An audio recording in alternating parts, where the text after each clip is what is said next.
So what happens on the second day of a design course? Talked a little bit about the exercises I begin with, where we introduce elements and principles of design. And this is where we start diving in and getting into those things. But before I do that, I do introduce students to Photoshop. Like I said, they're receiving technical skills in specifically Adobe Photoshop and Illustrator. And I like to give an overview um, of what is Photoshop for a couple of reasons. The main thing being that Photoshop, unlike most applications that people, especially my students, have used, is an application that is trying to empower you to with a sense of freedom. Um, Photoshop's design is very modular. Everything happens in what are called panels or windows, and you're able to rearrange these panels all over the place. And so there's a couple of pragmatic things about explaining it this way. And one is the fact that my students work in an open to Hope students kind of accessible lab. And so because it's modular, students can do all kinds of things that constantly wreak havoc to the way in which Photoshop is laid out. So on the pragmatic sense, they need to understand when they sit down at a computer and begin working, Photoshop might literally look different every time they sit down. So how do they, get their bearings? How do they make sure their tools palette is where they want it, that their layers palette is where they want it, all of the different ways they like to select colors, etc. How do they get all of those things accessible? But the other thing I like to highlight is that design sort of philosophy behind Photoshop and why it is the way it is. Because most applications are designed in order to control the way in which the user interacts with it. So they create all these flowcharts, these wireframes, these different ways when people are designing an application, trying to take a user from opening the application to the end goal, whatever that might be, along some chain of events. So if you think about Instagram, it starts on the home screen so that they can deliver you ad content. That's why Instagram exists.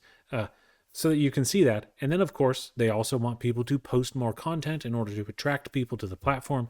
And so they have, ways that you click and you begin posting and you're able to take photos, etc., access them and edit them and all these different things.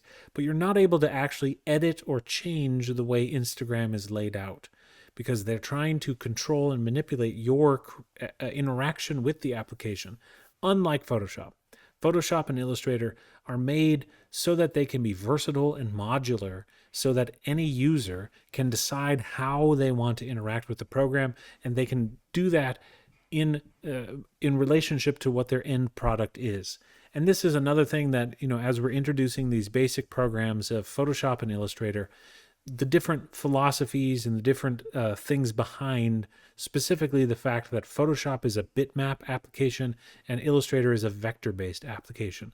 I'll talk more about vector next week, but bitmap is simply a pixel map. So every time you take a photo, it creates a grid of pixels. Each little square is a little color. And that's how Photoshop thinks, so to speak. It doesn't actually think, it's not AI, but when you're working in Photoshop, you're working in a bitmap realm and you're changing the color variations of pixels on a grid. And if your grid is dense enough, then we don't see the stair stepping as something changes. Instead, our eye completes the picture because the pixels are small enough. It looks like a bunch of dots that form a smooth curve. And so that's how we work in Photoshop. I talk about those things in order to, again, highlight that design, that creativity, the process of creativity, where how Photoshop is designed to enable that in as many as many variations as possible. Its literal layout is made so that you can reshape it in order that it works with you as a tool rather than something that controls you. And obviously it still does. There are lots of ways in which the advent of the tool Photoshop changes the way human beings work, but it's extremely open compared to most applications. Which this then, kind of inevitably, like I go from there into a drawing exercise. And a lot of students will kind of bring up that question again. Why do I have them draw? I'm not just like a Luddite. I'm not just someone who thinks that the human hand is an important part of art.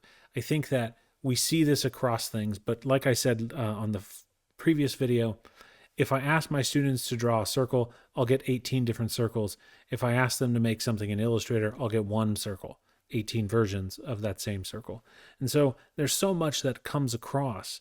And this is what the basic exercises of the day are trying to get across to students, not just in the communication of the philosophy of why the course is the way it is, like I explained for day one, but now they actually get to do a quick exercise that is a practice of what we do in order to then engage in that whole entire process from start to finish, from exploration, refinement, critiquing, analyzing, and they do that all in this second class. So what is the project? It's a variation on a really common design project called black and white squares. You can see this very popularized by the Bauhaus. It probably existed before then, but I'm not sure. But tons of design programs do some version of this. And I must shout out my friend and mentor, Alyssa Aronson from the Mass Art Graphic Design Certificate Program. She hired me to work in that a few years back, and her curriculum was amazing. And so this is a subtle variation and an adaptation of the project as I saw her implementing it in her program.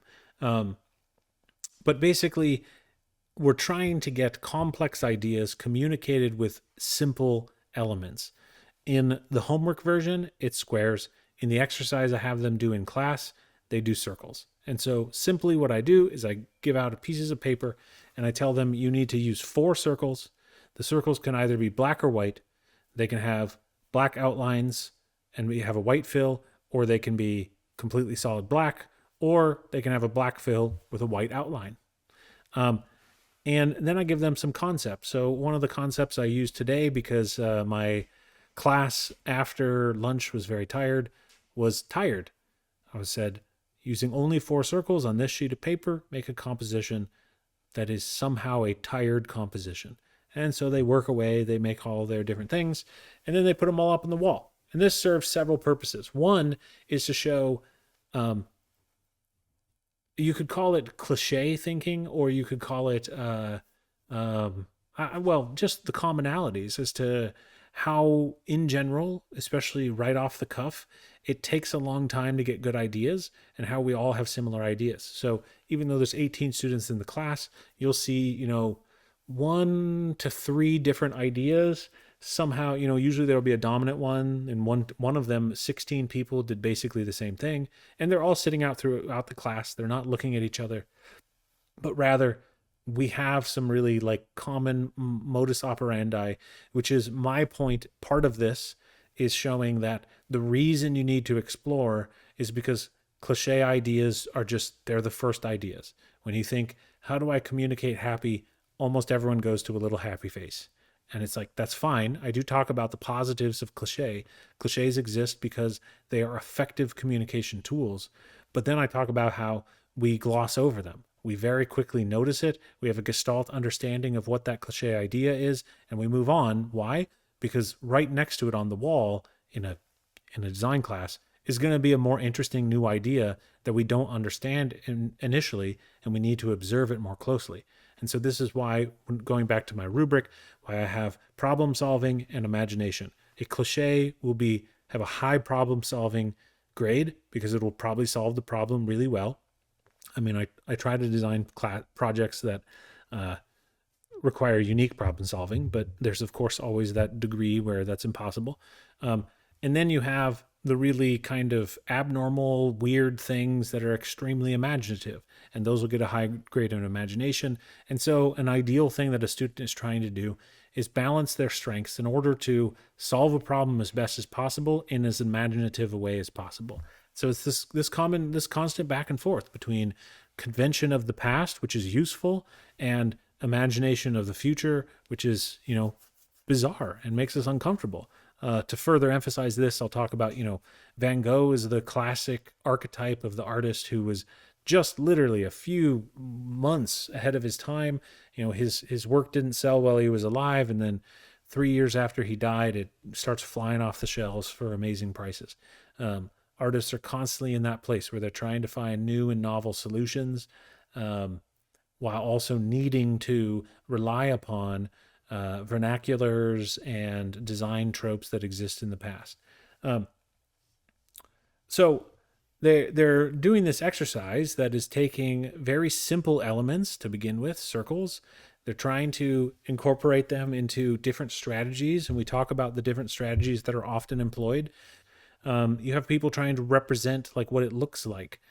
So when we did FAST, you have a series of circles growing in scale and growing distance between them, perhaps even curving up in some of them. So you're getting these feelings of speed building and acceleration as an object travels across the composition. Then you get ideas of symbolic representation. So, for example, if I say happy, you'll get happy faces. Another way of trying to do this, and this is perhaps the hardest one, I call this an affective strategy, as in you are trying to cause an affect in the viewer so that they might feel the idea. How do you make a composition that makes a person feel happy, if happy is the notion? And this is a really interesting project to do because, first of all, it catches people off guard. Students have such an idea as to what design is doing, and that, you need type, you need certain colors, you need, these cool colors that are happening right now that are the real poppin' thing right now. You need these techniques, like you need to be using generative AI or something like that. But I like to use this class to get back to the basics, to strip away everything, because so many of those tools and those aesthetics actually gloss over a lot of sloppiness. That if we can really pare things down, and if we can have some success at this level, then we can actually use each tool as another thing in our tool belt that magnifies our skills beyond that. So we begin the course trying to really pare it down. And in the sense of principles and elements, I don't really talk too much about the principles, but this is when they start emerging. And this is the whole point of this exercise, is to show as students explore, we do tired. Everyone puts their tired ones up. We ask, which is the most tired? We talk about the different strategies. We talk about, how can we improve them? Then we do another one. One of the ones I did today was satisfied. That turns out students had some really unique observations about this. So then they go back to work and they make their satisfied ones. They pin those on the wall. And then they've already refined because they received a critique. They've thought about what they did. We've named the strategies. They're literally written up on the board. And so students can look at those strategies as they go into the second problem, and they're refining their style. They're refining what they're doing, refining how they're drawing, etc., how they're thinking, how they're responding, deciding if they want to try to be, solve the problem better, or do they want to be more imaginative. And you see, especially in a program like mine, you have studio art majors, and then you'll have like business comm majors, and you'll see like that divide. And it's great to have them in the same room talking together. So then they try again. The really unique thing for this today with Satisfied was a student immediately, the first student who spoke, pointed out that a very common theme in all of the Satisfied ones was symmetry. And we talked about why might that be. And we talk about how what students in design and art really need to be doing and need to ground themselves in understanding our human beings as embodied beings, how we experience the world as a body, and then we translate that through metaphor into all of our understanding of things. And so specifically, we talked about this notion, because I just simply asked the question, why is symmetry occurring in conjunction with a notion of satisfaction? And like one student, then, another student spoke and said, well, it's like, it's completed, when it's symmetrical, it's finished. And it's like, man, that is not a given notion. Like, no, I agree that that's what we assume about it, but why does that happen? And so then we talk about balance and how symmetry brings about balance. And if you're a fan of the principles of design, balance is one of the major ones. So you can see this project through the actions of the students doing it, through their own analysis of it, they get to these ideas. I don't have to give them to them first and then be like, go make something balanced. They arise, they emerge out of the class. This is what the studio class is about. This is what makes it exciting. Why, like, I'm literally coming off of 5 hours of teaching today. Here I am excited because these things emerge from the class. Why? Because I set the stage for them to. I know what I'm talking about. I know what I'm doing. And, then we had an interesting conversation about balance and human balance and how and why we seek this balance. Not to say that you always need to make things balanced, Like, I love to use horror movies as a great design context in which off balance, off kilter, those sorts of things are very effective. But to talk about in general, why might it be that 16 of the 18 students made symmetrical compositions without me telling them to when they were responding to the notion of satisfied? It's like, that's a common theme in the human condition. And them understanding that and giving that name to it will help them in the future to further refine, further develop how they think about and how they use these things. And then it'll also push them beyond that, because then the next challenge would be, can you make a satisfied composition without using symmetry? How do you further explore that? So that's day 2. I hope you're enjoying these. Stick around and have a good weekend.